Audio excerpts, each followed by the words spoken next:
B'investiment ta' 4,200,000 euro għaddej ġmielu x-xogħol fil-ġnien tal-Mal fil-Furjana.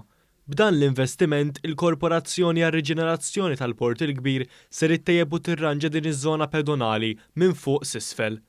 Fi żjara fuq il-lan tax-xogħol, il-Ministru għall-Infrastruttura u l-Proġetti Kapitali Ian Borg stqarr kif dan il-proġett li tħabbar ftit ta' xhur ilu diġà qabad ritmu tajjeb.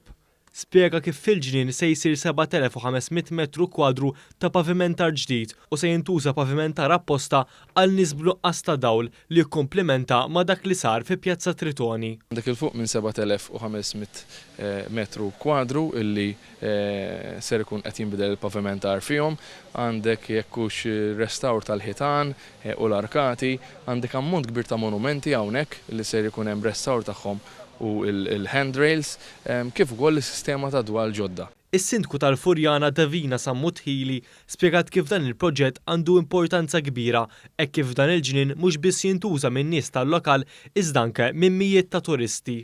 Dan il-ġnien huwa l-qalb ħafna l-Furjaniżi fil-fatt fil-ġranet kemm tax-xitwa kif ukoll tas-sajf tara residenti jiġu hawnhekk jikkreaw ruhom. Allura bla dubju ta' xejn naħseb ġnien bħal dan li se jkun upgraded bl-aħjar mod possibbli se jagħti lura xi ħaġa żgħira lir-residenti tagħna. Preżenti għal din iż-żjara kien hemm iċ-Chairman tal-Korporazzjoni għar-Riġenerazzjoni tal-Port il-Kbir, Etnia Ġuż De Celis, li appella sabiex dan il-ġnien li qabel kien jitgawda mill-kavallieri biss, issa jitgawda kif suppost mill-Maltin u t-turisti li jżuru din il-lokalità.